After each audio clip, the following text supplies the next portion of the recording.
ఆంధ్రప్రదేశ్ రాష్ట్ర ప్రభుత్వ ఉద్యోగులకు మరియు ఉపాధ్యాయ మిత్రులకు ఒక అత్యంత కీలకమైన అప్డేట్ అయితే వచ్చిందండి. ఇది రాష్ట్ర వ్యాప్తంగా ఉన్న లక్షలాది మంది సిబ్బందిలో ఒక గొప్ప నూతనోత్సవాన్ని నింపుతుంది. ఇక ఆంధ్రప్రదేశ్ లో కొత్తగా ఏర్పడిన కూటమి ప్రభుత్వం పగ్గాలు చేపట్టినప్పటి నుంచి ఉద్యోగులు తమ సమస్యల పరిష్కారం కోసం ఎంతో ఆశగా ఎదురుచూస్తున్నారు. ఆ ఎదురుచూపులకు ప్రతిఫలంగా ఇప్పుడు ఒక భారీ అప్డేట్ అయితే వెలుగులోకి వచ్చింది.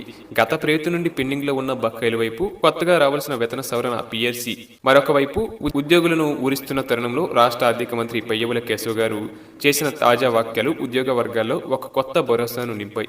ఈ ప్రకటన కేవలం మాటలకే పరిమితం కాకుండా రాబోయే రోజుల్లో ఆచరణలోకి రాబోతున్నట్లు స్పష్టమవుతుంది. దీనివల్ల ప్రతి ఉద్యోగి కుటుంబంలో ఆర్థికపరమైన స్థిరత్వం ఏర్పడే అవకాశం కనిపిస్తుంది. అసలు అమరావతి సచివాలయంలో ఏం జరిగిందనే వివరాల్లోకి వెళితే, ఏపీ ఎన్జీఓ సంఘం నాయకులు రాష్ట్ర ఆర్థిక మంత్రి పయ్యవుల కేశవ్ గారిని మర్యాదపూర్వకంగా కలిశారు. ఈ భేటీ కేవలం ఒక సాధారణ సమావేశం మాత్రమే కాదు, ఇది ఉద్యోగుల భవిష్యత్తును నిర్ణయించే ఒక వేదికగా మారింది. ఇక ఏపీ ఎన్జీఓ రాష్ట్ర అధ్యక్షుడు విద్యాసాగర్ గారు మరియు ఇతర సంఘం నేతలు మంత్రి గారిని కలిసి ఈ ఏడాది సంక్రాంతి పండగ కానుకగా పెండింగ్ లో ఉన్న డిఏ బకాయిలను విడుదల చేసినందుకు ప్రభుత్వానికి ప్రత్యేకంగా కృతజ్ఞతలు తెలియజేశారు. పండగ పూట ఉద్యోగుల ఖాతాల్లో నగదు జమ కావడం వల్ల వారు ఎంతో సంతోషంగా ఉన్నారని, ఇది ఈ ప్రభుత్వంపై ఉద్యోగులకు ఉన్న నమ్మకాన్ని మరింత పెంచిందని వారు ఈ సందర్భంగా ప్రస్తావించారు. అలాగే మంత్రి పయ్యవుల కేశవ్ గారు ఈ సమావేశంలో మాట్లాడుతూ రాష్ట్ర ఆర్థిక పరిస్థితిపై చాలా స్పష్టమైన క్లారిటీ ఇచ్చారు. ప్రస్తుతం ఆంధ్రప్రదేశ్ రాష్ట్రం తీవ్రమైన ఆర్థిక ఇబ్బందుల్లో ఉన్నప్పటికీ సంక్షోభ పరిస్థితులను ఎదుర్కొంటూనే ఉద్యోగుల సంక్షేమానికి పెద్దపీట వేస్తున్నామని ఆయన హామీ ఇచ్చారు. గత ప్రభుత్వం ఇష్టరాజ్యంగా వ్యవహరించి ఉద్యోగులకు ఇవ్వాల్సిన బకాయిలను ఒక కొండలా పేరుకుపోయేలా చేసిందని ఆయన విమర్శించారు.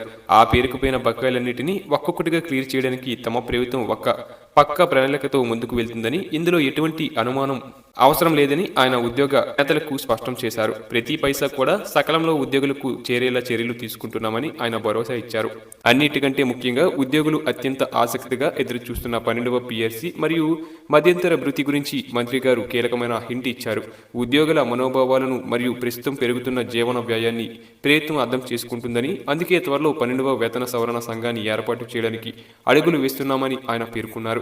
దీంతో పాటు పిఆర్సీ నివేదిక వచ్చేలోపు ఉద్యోగులకు ఆర్థికంగా ఊరటనిచ్చేందుకు ఐఆర్ ప్రకటనపై కూడా ప్రభుత్వం సానుకూలంగా ఉందని సమాచారం.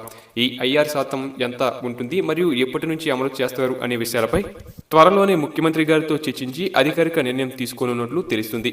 ఇది ఉద్యోగులకు లభించే అతిపెద్ద గౌరవంగా చెప్పుకోవచ్చు. వీటితో పాటు అనేక ఇతర పెండింగ్ సమస్యల పట్ల కూడా ప్రభుత్వం చిత్తశుద్ధితో ఉంది. చాలా కాలంగా ఎదురు చూస్తున్న కాంట్రాక్ట్ ఉద్యోగుల క్రమబద్ధీకరణ ప్రక్రియను కూడా ఒక కొలిక్కి తీసుకువస్తారని మంత్రి గారు హామీ ఇచ్చారు. అలాగే మహిళా ఉద్యోగుల సంక్షేమం కోసం వారు ఎంతో కాలంగా కోరుతున్న చైల్డ్ కేర్ లీవ్ వంటి అంశాలపై కూడా ప్రత్యేక శ్రద్ధ వహించి వారికి మేలు చేసే విధంగా నిర్ణయం తీసుకుంటామని ప్రభుత్వం హామీ ఇచ్చింది. ఇలా అన్ని వర్గాల ఉద్యోగుల సమస్యలను దశలవారీగా పరిష్కరిస్తామని భరోసా ఆర్థిక మంత్రి నుండి రావడంతో ఏపీ ఎన్జీఓ నేతలు మరియు రాష్ట్ర వ్యాప్తంగా ఉన్న ఉద్యోగులు హర్షం వ్యక్తం చేస్తున్నారు.